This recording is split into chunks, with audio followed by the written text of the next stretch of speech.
Hello friends, എന്ന് വന്നിരിക്കുന്നത് അതിഗംഭീരം പറഞ്ഞാൽ എനിക്ക് ഏറ്റവും കൂടുതൽ ഇഷ്ടപ്പെടുന്ന ഒരു ഡയറക്ടറാണ് കിഷാന്ത്. കാരണം ആ കിഷാന്തിൻ്റെ മൂവി നിങ്ങൾ ആരും കണ്ടിട്ടുണ്ടെങ്കിൽ ഇപ്പം തന്നെ കണ്ടോളൂ ഗായ്സ്. ഒരു അൾട്ടിമേറ്റ് മൂവി മേക്കർ എന്ന് പറയാൻ പറ്റുന്ന രീതിക്ക് മലയാളത്തിൻ്റെ ഒരു അസറ്റാണ്, ഒരു വൺ ഓഫ് ദ ബെസ്റ്റ് അസറ്റാണ് അദ്ദേഹം. അദ്ദേഹത്തിൻ്റെ നിങ്ങളൊരു സിനിമ ആവാസ വ്യൂഹം കണ്ടിട്ടുണ്ടെങ്കിൽ നിങ്ങൾക്കത് മനസ്സിലാക്കാൻ പറ്റും. അതിനുശേഷം പുരുഷപ്രേതം കണ്ടിട്ടുണ്ടെങ്കിൽ നിങ്ങൾക്ക് മനസ്സിലാക്കാൻ പറ്റും. ഒരു കൈൻഡ് ഓഫ് ജോണറാണ് അദ്ദേഹം ക്രിയേറ്റ് ചെയ്യുന്നത്. അദ്ദേഹത്തിൻ്റെ ഡയറക്ഷനിൽ വരുന്ന സിനിമയാണ് മസ്തിഷ്ക മരണം. അതൊരു സാധനം. കാരണം നമ്മുടെ മലയാളത്തിൽ ഇപ്പോൾ ഒരുപാട് സയൻസ് ഫിക്ഷൻ മൂവിയും ഏലിയൻസ് മൂവിയും അങ്ങനെ കുറേ അധികം വരുന്നുണ്ട്. അതിൽ വൺ ഓഫ് ദ ബെസ്റ്റ് എന്താ പറയുക, ഏറ്റവും കൂടുതൽ ആളുകൾ കാത്തിരിക്കുന്ന ഒരു മൂവിയും കൂടി ആയിരിക്കും ഈ ഒരു മൂവി. കാരണം വളയ കഴിഞ്ഞ ശേഷം നമ്മുടെ ജഗദീൻ്റെ ഒരു കംബാക്കിംഗ് ആണ്.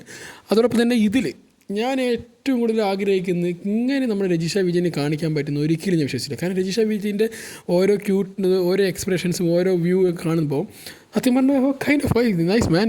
പിന്നെ ദിവ്യപ്രഭ, ഇവരിൻ്റെ ഒരു എന്താ പറയുക, ഒരു പ്രത്യേക തരം ഒരു ജോണറാണ് ഇവർ ക്രിയേറ്റ് ചെയ്തിരിക്കുന്നത്. കാരണം നമ്മൾ ഒരിക്കലും മലയാള സിനിമ ഇങ്ങനെയൊക്കെ ആവുമോ ഒന്ന് പ്രതീക്ഷിച്ചിട്ടുണ്ടാവില്ല, ഇല്ലേ?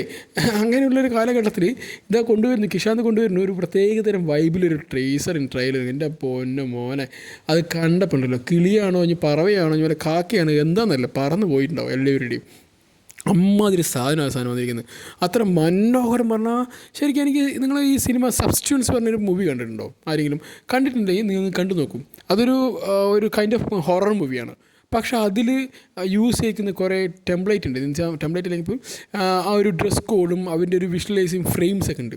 അത് ഭയങ്കര അട്രാക്റ്റീവ് പറഞ്ഞാൽ ആ ഒരു ഫ്രെയിമും ആ ഒരു ഡ്രസ് കോഡും ഉണ്ടല്ലോ, അതെന്ന് പറഞ്ഞാൽ കിടുക്കാച്ചയാണ്. സബ്സ്റ്റിറ്റ്യൂൻസ് നിങ്ങൾ കണ്ടിട്ടില്ലേ, കണ്ടു നോക്കും.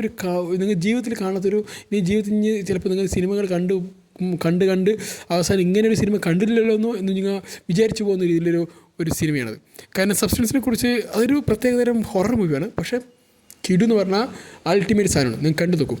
ഓക്കെ, പറഞ്ഞു വന്ന് ഇത് അതിൻ്റെ ഒരു പോലെയാണ് ഇത് തോന്നുന്നു. കാരണം ഇത് ഹൊററൊന്നും അല്ലെങ്കിലും പക്ഷേ ഇവർ ഒരു ഫ്രെയിമിലേക്ക് വേണ്ട ഡ്രസ്സ് എന്ന് പറയുന്ന സാധനം ഉണ്ടല്ലോ, അത് ഭയങ്കരമായിട്ട് അതിന് ഫുള്ള് നല്ല വർക്ക് ചെയ്തിട്ടാണ് അവർ ചെയ്തെന്ന് തോന്നുന്നു. കാരണം അത്ര മനോഹരമായിട്ടാണ് അതിൻ്റെ ഒരു ഫ്രെയിം വന്നിരിക്കുന്നത്. ഇപ്പോൾ യെല്ലോ കളറുള്ള ഡ്രസ് കോഡ്, എൻ്റെ പൊന്നു മോനെ എന്തോന്നാ കാട്ടുന്നത്, കിടുക്കാച്ച്. പക്ഷേ രജിഷ വിജയനെ ശരിക്കും ഈ പടത്തിൽ രജിഷ വിജയൻ എന്ന ആ ഒരു നായിക ഉണ്ടല്ലോ, ഈ ഇന്നാണം കൂടി നായികയായി നിൽക്കുന്നത്, അതിൻ്റെയൊക്കെ കരുത്ത് മാറ്റി ശരിക്കും ഈ ട്രെയിലറും ടീച്ചറും കണ്ടപ്പോൾ എനിക്ക് രജിഷ വിജയൻ ഭയങ്കരമായിട്ട് ഈ സിനിമയ്ക്ക് വേണ്ടി മാത്രം ഈ കുട്ടി വന്നതാണെന്ന് തോന്നിപ്പോയി. അമ്മാതിരി എക്സ്പ്രഷൻസും അങ്ങനെയുള്ളൂ. കാരണം രജിഷ വിജയൻ്റെ ചില എക്സ്പ്രഷനൊക്കെ നമുക്ക് ഭയങ്കര ക്യൂട്ട്നെസ്സാണ്.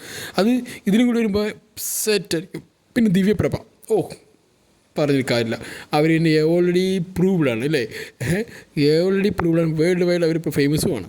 അപ്പോൾ എന്തായാലും കിടുവാണ്. പിന്നെ ജഗദീഷ്, അങ്ങനെ ഒട്ടുമിക്ക കുറേ ആക്ടേഴ്സ് ഉണ്ട്. അതോടൊപ്പം ഇതിൽ വരുന്ന നായകനൊക്കെ നോക്കുകയാണെങ്കിൽ നായകൻ എന്ന് പറയാനില്ല തോന്നുന്നു. കാരണം ഇതിൽ മറ്റേ മണിയമ്പിള്ളയുടെ മകനാണ് ഇതിൽ വരുന്നത് മെയിൻ ക്യാരക്ടർ തോന്നുന്നു. പക്ഷെ എന്നാലും ഇതിൽ രജിഷ വിജയൻ്റെ ഒരു ഹൈലൈറ്റ് ചെയ്യുന്നത് കാരണം എങ്ങനെയാണെന്ന് അറിയില്ല. കാരണം ഒരു കൈൻഡ് ഓഫ് മൂവി മേക്കിംഗ് ആയിട്ട് തോന്നുന്നു. കാരണം ഇതൊരു സിനിമ ഈ മാസമാണ് റിലീസ് ചെയ്യാൻ ഉദ്ദേശിക്കുന്നത്. 2026 ഫെബ്രുവരി 27 ഈ സിനിമ വരാൻ പോകുന്നത്. അപ്പോൾ എന്തായാലും ഫസ്റ്റ് ഷോ കാണാനുള്ള എല്ലാവിധ കൂട്ടും ഈ സിനിമയ്ക്ക് ഉണ്ടെന്ന് ഞാൻ വിശ്വസിക്കുന്നു. കാരണം അത്ര മനോഹരമായിട്ടാണ് ഇതിൻ്റെ ആ ഒരു ക്രാഫ്റ്റ്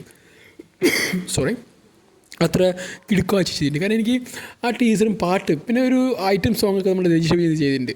അതൊക്കെ തന്നെ ഒരിക്കലും നമ്മൾ മലയാളത്തിൽ നിന്ന് ഇങ്ങനെ ഒരാൾ ചെയ്യാനുള്ള ഒരു കാരണം ഈ ഒരു ഡയറക്ടറിന് ഈ ഒരു ആക്ടറിനെ പറഞ്ഞിരിക്കുന്നത് ഞാൻ ഒരിക്കലും ഐറ്റം സോങ് ചെയ്യില്ലെന്നൊക്കെ പറഞ്ഞ് ഇപ്പോൾ പ്രസ്താവനയൊക്കെ പണ്ടുണ്ടായിരുന്നുണ്ടായിരുന്നു. പക്ഷേ ആ പ്രസ്താവനയെല്ലാം തന്നെ പൊളിച്ചടുക്കി അവരിപ്പോൾ ഒരു ഐറ്റം സോങ് ചെയ്യുന്നു. കാരണം ഒരു സിനിമയുടെ ആവശ്യമെങ്കിൽ അവർ ചെയ്യുകയും ചെയ്യും. കാരണം അവർ ആസ് എ ആക്ടർ അവർ പല വിട്ടുവീഴ്ചകളും ചെയ്യേണ്ടി വരും. ആ വിട്ടുവീഴ്ചയായിരിക്കും ചിലപ്പോൾ രജിഷ വിജയൻ ഈ സിനിമയ്ക്ക് വേണ്ടി ചെയ്തിട്ടുണ്ടാവും ഞാൻ വിശ്വസിക്കുന്നു. കാരണം അവർക്ക് ആ സിനിമയിൽ ആ കഥാപാത്രത്തിൻ്റെ 100% അവർക്ക് ആ ഒരു സ്ക്രീനിലേക്ക് എത്തിക്കണമെങ്കിൽ അതിന് ഈ ഒരു ഐറ്റം സോങ്ങിൻ്റെ ആവശ്യമുണ്ടെങ്കിൽ കൊണ്ടുവരണം. അതിനുവേണ്ടി രജിഷ വിജയൻ പണ്ട് ഇതാണ് പറഞ്ഞുകൊണ്ട് അങ്ങനെ പിടിച്ചു നിൽക്കലല്ലേ വേണ്ടത്.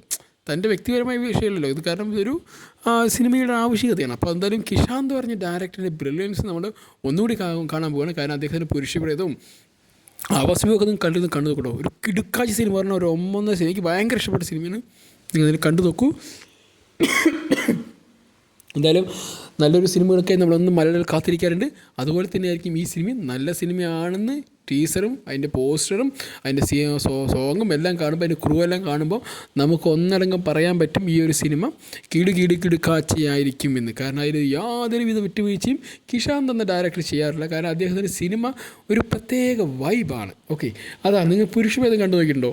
അതിൽ ഭയങ്കര രസമാണ്. അതിൽ ഓരോരുത്തർ ക്യാരക്ടർ അവർ പ്ലേസ് ചെയ്തിരിക്കുന്നത്, അതിൽ കൊണ്ടുവരുന്ന കോമഡീസ് ആണെങ്കിൽ അതിൽ കൊണ്ടുവരുന്ന ക്യാരക്ടറിൻ്റെ ഒരു അതിൻ്റെ ആ ക്യാരക്ടറിനെ ബിൽഡ് ചെയ്യുന്നതാണെങ്കിലും എല്ലാം തന്നെ ആ കൊടുക്കുന്ന ഒരു ജോഗ്രഫി ഉണ്ടല്ലോ, അവർക്കൊരു ജോഗ്രഫി ക്രിയേറ്റ് ചെയ്യുന്നുണ്ട്. ഇന്ന ആൾ ഇന്നവിടെയാണ് അങ്ങനെ ക്രിയേറ്റ് ചെയ്ത് അതിന് എടുക്കുമ്പോൾ ഒരു പ്രത്യേക ഭംഗിയുണ്ട് അതിനെ, എല്ലാം കൂടി കണക്റ്റഡാണ്. അപ്പോൾ എന്തായാലും ഈ ഒരു സിനിമ കാണാൻ ഞാനും നിങ്ങളെല്ലാവരും തയ്യാറാകുമെന്ന് വിശ്വസിക്കുന്നു. കാരണം അത്രമാത്രം മലയാള സിനിമയെ ചിലപ്പോൾ ഒരു തരത്തിലും ഇനി ഒരാൾക്കും ചിന്തിക്കാൻ പറ്റാത്ത രീതിയിലുള്ളൊരു സിനിമയും. കാരണം മലയാള സിനിമ പറയുമ്പോൾ എല്ലാവരും ഇപ്പോൾ കണ്ട് ഒന്ന് ഫാക്റ്റാണ് ഇന്ത്യ ഉടനീളമുള്ളത്.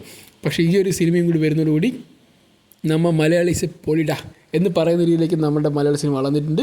എന്തായാലും മസ്തിഷ്ക മരണം ഗംഭീര വിജയമാവട്ടെ എന്ന് ഞാനും വിശ്വസിക്കുന്നു. Okay guys, bye, see U.